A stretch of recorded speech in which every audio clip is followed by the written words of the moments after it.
अब हम देखते हैं कि इंड्यूस्ड ईएमएफ की क्या वैल्यू आती है, इंड्यूस्ड ईएमएफ का क्या मैग्नीट्यूड आता है। तो यहाँ मैकेनिकल मीन्स से जो कॉइल को रोटेट करवाया जा रहा है तो उसकी अगर एंगुलर वेलोसिटी ओमेगा हो और हमारे मैग्नेटिक फील्ड की स्ट्रेंथ बी हो, number of turns of the coil N हो और area of the coil A हो, तो magnetic flux through N turns of the coil is, यानी टोटल जो फ्लक्स है वो इक्वल होगा N into B dot A. ये भी फ्लक्स है, यानी एक टर्न में से गुजरने वाला फ्लक्स इंटू एन करेंगे तो वो टोटल फ्लक्स आ जाएगा। तो इसको अगर खोल लें, बी डॉट ए को ओपन कर लें तो ये N A B cos of theta हो जाएगा। तो इसको टोटल फ्लक्स जो मैग्नेटिक फ्लक्स है through N turns of the coil, इसे फिर लिखा जा सकेगा N A B cos of omega T. तो थीटा की जगह हमने इसकी वैल्यू लिखी है ओमेगा टी की फॉर्म में एंगुलर फ्रीक्वेंसी के केस में। और यहाँ से फिर इंड्यूस्ड ईएमएफ को देखें तो according to Faraday's law induced EMF equal होगी minus of del phi by del T. तो यहाँ डेल बाई डेल टी लिखें और फाई की जगह ये वैल्यू लिख दें तो N A B cos of omega T हो जाएगी। तो यहाँ से एन चूँकि एन ए और बी ये टाइम डिपेंडेंट नहीं है, ये यहाँ पर इंडिपेंडेंट ऑफ टाइम है, तो इनको हमने बाहर निकाल लिया और delta by delta T function को ऑपरेट करवा लिया कॉस ओमेगा टी के ऊपर, क्योंकि ये टाइम का फंक्शन है, टाइम के साथ वेरिएबल करती है ये। तो इसको जब हम डेरिवेटिव लेंगे तो कॉस ओमेगा टी का डेरिवेटिव आता है minus omega into sine of omega T. तो ये मैथ्स के स्टूडेंट्स इसको आसानी से समझ जाएंगे। तो omega sine of omega T आ जाएगा, तो माइनस भी आता है यहाँ पर, तो माइनस इंटू माइनस प्लस हो जाएगा। और इसको इस ओमेगा को भी बाहर इनके साथ शामिल कर लें, N omega A B into sine of omega T लिखते हैं। तो ये आ गई है instantaneous value of EMF induced in the coil. तो मैक्सिमम ईएमएफ कब होगी? जब ये साइन ओमेगा टी 1 वैल्यू देगा, और ये कब देता है? जब थीटा 90 डिग्री होता है। तो ई मैक्सिमम आ जाएगी फिर एन ओमेगा ए बी के बराबर। तो यहाँ से ये ई मैक्सिमम को हम एन ओमेगा ए बी की जगह यहाँ भी पुट कर दें तो हमारे पास सिंप्लीफाइड फॉर्म में ये फार्मूला बन जाएगा E is equal to E maximum into sine of omega T. या इस ओमेगा को अगर फ्रीक्वेंसी के केस में लिख लें तो 2 पाई एफ के बराबर होता है, इसलिए ये साइन 2 पाई एफ टी हो जाएगा। तो यहाँ से हम इंड्यूस करंट की तरफ बढ़ते हैं कि इंड्यूस करंट आएगी अगर resistance of the coil R हो तो ओहम्स लॉ के मुताबिक I will be equal to E by R. तो ई की वैल्यू लिखें तो E not sine of omega T by R हो जाएगा। और यहाँ से ये जो ई नॉट बाई आर है ये आई नॉट यानी मैक्सिमम करंट की वैल्यू होगी और इंस्टेंटेनियस करंट फिर ये आ जाएगी। तो यहाँ अगर इस फार्मूला को गौर करें और इस फार्मूला को देखें तो ये दोनों फार्मूला ये बता रहे हैं कि जो इंस्टेंटेनियस वैल्यूज़ ऑफ करंट और इंड्यूस्ड ईएमएफ हैं ये दोनों टाइम डिपेंडेंट हैं, ये दोनों टाइम के साथ वेरी करती हैं, ये टाइम के फंक्शन हैं। तो ये पूरी रोटेशन के दौरान कांस्टेंट नहीं रहेंगे, इन दोनों का मैग्नीट्यूड चेंज होता रहेगा क्योंकि ये साइन डिपेंडेंट हैं ये दोनों। स्टूडेंट्स, लेक्चर के इस आखिरी हिस्से में हमें ये देखना है कि एसी जनरेटर से जो एसी प्रोड्यूस होती है उसकी वेव फॉर्म क्या होती है, उसकी ग्राफिकल रिप्रेजेंटेशन क्या होती है, और अगर ग्राफ बनाया जाए करंट और एंगल के दरमियान तो वो किस तरह का दिखाई देगा। तो इन सब बातों का जवाब यहाँ पे मिलेगा हमें। तो हम जानते हैं कि हमारे पास इंस्टेंटेनियस ईएमएफ का फार्मूला इस तरह से बना था और इंस्टेंटेनियस करंट का फार्मूला इस तरह का था। दोनों इंस्टेंटेनियस वैल्यूज़ करंट की भी और ईएमएफ की भी साइन थीटा का फंक्शन है, यानी साइन थीटा जिस तरह से वेरी करेगा उसी तरह से इंस्टेंटेनियस ईएमएफ और इंस्टेंटेनियस करंट की वैल्यूज़ वेरी करेंगी।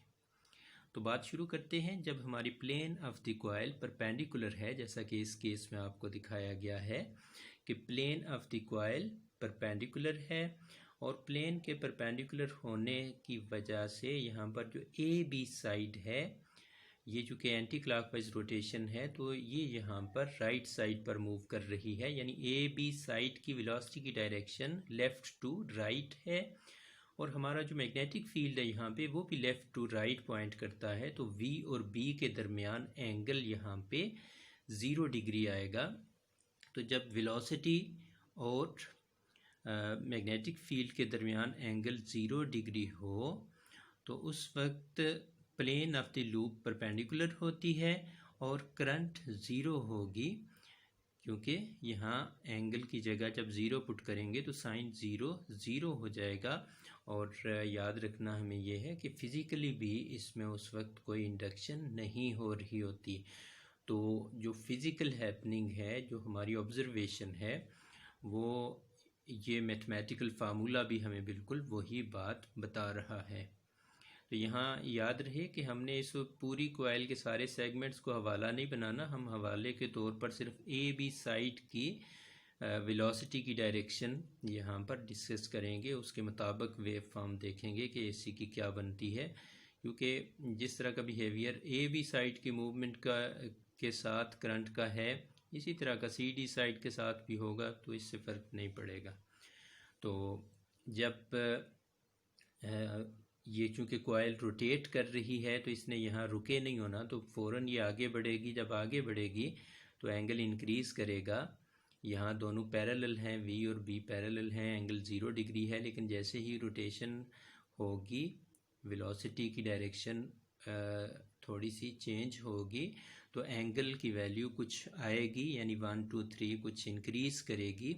और जब एंगल इंक्रीज़ करेगा तो वैल्यू ऑफ इंड्यूस करंट भी इंक्रीज़ करेगी।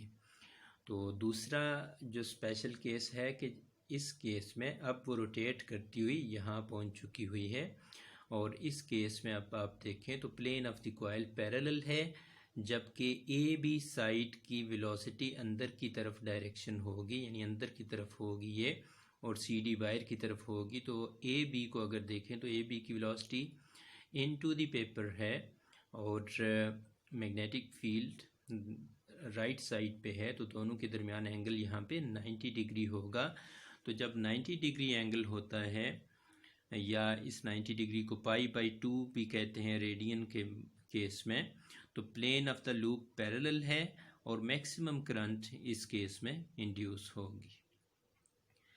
तो इस तरह से फिर यहाँ पर भी चूँकि कॉइल ने रुकना नहीं है, कॉइल आगे चलेगी, तो 90 से जब एंगल बढ़ जाएगा तो बढ़ते हुए एंगल पर अब दोबारा साइन थीटा की वैल्यू भी कम होती जाती है और यहाँ पर जो इंडक्शन है वो भी कम होती जाती है। इंड्यूस करंट का जो अमाउंट होगी, जो मैग्नीट्यूड होगा, वो कम होना शुरू होगा और कम होते होते इस तीसरे केस में अगर देखें तो अब दोबारा plane of the coil perpendicular हो गई है, लेकिन पहले ए बी इधर सामने की तरफ था, अब ए बी अंदर की तरफ चला गया हुआ है, यानी आधा चक्कर मुकम्मल हो गया है और ए बी की डायरेक्शन ऑफ मोशन अब इस आधे चक्कर के बाद लेफ़्ट साइड पे होगी और मैग्नेटिक फील्ड यहाँ पर राइट साइड पे है, इसलिए इन दोनों के बीच जो यहाँ पर एंगल बनेगा वो 180 डिग्री बनेगा।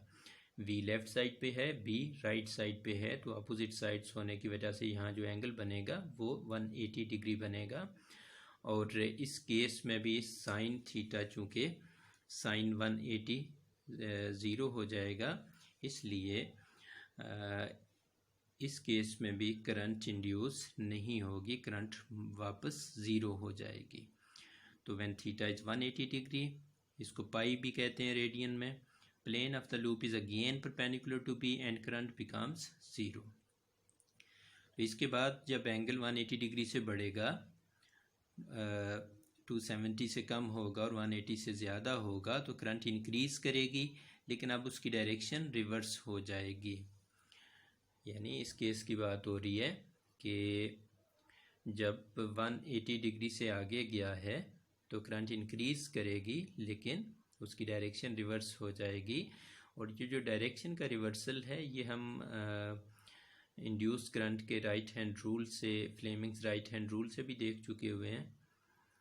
तो यहाँ पे उसके बाद फिर फोर्थ सेगमेंट हमारा आएगा जब कॉइल 3/4 चक्कर मुकम्मल कर चुकी होगी, यानी थीटा 270 होगा, एंगल 270 होगा। तो रोटेशन का 3/4 हिस्सा 3/4 पार्ट मुकम्मल हो गया है, एंगल 270 बनेगा। तो अब दोबारा देखें इस केस में तो प्लेन तो पैरेलल है, लेकिन ये ए बी साइड बाहर की तरफ आएगी और इसकी वेलोसिटी बाहर की तरफ को इधर दिखाया है, तो बाहर की तरफ होगी मैग्नेटिक फील्ड के साथ, इसका एंगल 90 डिग्री बनेगा और 90 डिग्री बनेगा तो दोबारा मैक्सिमम ईएमएफ होगी व्हेन थीटा इज़ 270 डिग्री। इसको 3π/2 रेडियन भी कहते हैं, और टाइम के सेंस में लें तो ये 3t/4 टाइम हुआ है रोटेशन का। तो the loop is parallel to B, the current is again maximum in reverse direction, लेकिन डायरेक्शन इसकी रिवर्स होगी। डायरेक्शन का रिवर्सल याद रखें कि यहाँ पर भी मैक्सिमम करंट आई थी, लेकिन उस वक्त ये ए बी साइड अंदर की तरफ जा रही थी, वेलोसिटी इनटू द पेपर थी, और यहाँ पर velocity out of the paper है। तो इस वेलोसिटी की डायरेक्शन के रिवर्स होने की वजह से जो फोर्स लगेगी उन चार्ज पार्टिकल्स पर करंट बनाने के लिए, वो भी अपोजिट साइड्स पर लगेगी। इसलिए यहाँ नीचे की तरफ करंट है और यहाँ पर ए बी में ऊपर की तरफ करंट गई है मैक्सिमम, लेकिन रिवर्स हो गई है।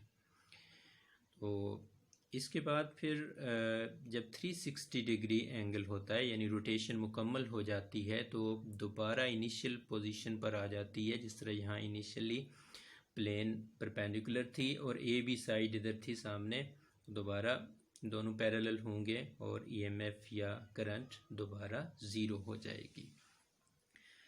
तो यहाँ पर फिर इस तरह से हमारे पास one rotation is completed after theta is equal to 360 degree. इसको 2π रेडियन भी कहते हैं। Plane of loop is again perpendicular to P and current decreases to 0।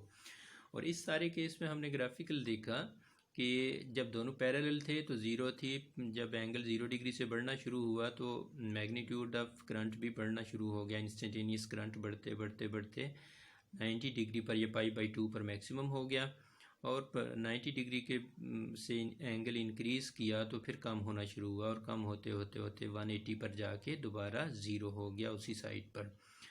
तो इसको पाई भी कहते हैं। और 180 डिग्री से जब एंगल बढ़ा तो नेगेटिव साइड पर, यानी अपोजिट साइड पर करंट बनेगी और बढ़ना शुरू होगी, और एंगल के बढ़ने के साथ वो बढ़ती जाएगी, बढ़ते बढ़ते बढ़ते 270 पर जाकर उस अपोजिट साइड पर करंट मैक्सिमम होगी। और उसके बाद 270 डिग्री से जब एंगल बढ़ता है तो करंट तो मैग्नीट्यूड ऑफ करंट फिर कम होना शुरू होता है, और कम होते होते 360 पर जाकर दोबारा 0 हो जाता है। तो इस चीज़ को हम इस तरह भी कहते हैं कि after one rotation the cycle repeats itself, उसके बाद साइकिल रिपीट हो जाएगा। और यहाँ पर ये हमें पता चला कि current alternates in direction once in one cycle, कि एक साइकिल के अंदर एक दफ़ा डायरेक्शन अल्टरनेट होती है। तो that's why this current is called alternating current. और इसकी which reverses its direction f times per second. Pakistan में चूँकि फ्रीक्वेंसी 50 साइकिल्स पर सेकंड होती है, इसलिए हम यहाँ पर अगर बात करें तो हम ये कहेंगे कि पाकिस्तान के अंदर AC की फ्रीक्वेंसी 50 टाइम्स रिवर्स होगी एक सेकंड के अंदर। इसी चीज़ को यहाँ पर एक टेबुलर फॉर्म में आपके सामने रखा है कि 5 केसेस हमने लिए थे कि 0 डिग्री, 90 डिग्री, 180 डिग्री, 270 डिग्री, 2π। और अगर रोटेशन का टाइम पीरियड के हिसाब से बात करें तो एक साइकिल कंप्लीट होने का टाइम चूँकि टाइम पीरियड के बराबर होता है, तो इसके 4 हिस्से करें तो 0 से T/4 एक हिस्सा है, T/2 तक दूसरा हिस्सा है, 3T/4 तक तीसरा हिस्सा है और T तक चौथा हिस्सा है। तो चाहे टाइम के हिसाब से देखें या एंगल के हिसाब से देखें तो ये वैल्यूज़ अगर आप यहाँ इस फार्मूला में पुट करें, करंट के फार्मूला में एंगल पुट करना है तो इस फार्मूला में पुट कर दें, और अगर टाइम पुट करना है तो इस फार्मूला में पुट कर दें, तो उसी तरह से होगा कि 0 डिग्री पर 0 है, 90 डिग्री पर करंट मैक्सिमम है, 180 पर दोबारा 0 है, 270 पर माइनस मैक्सिमम में है और 2π पर 0 है। और यही काम आप यहाँ पर टी पुट करके भी देख सकते हैं, और बिल्कुल यही बिहेवियर इंड्यूस्ड ईएमएफ का भी होता है। Thank you.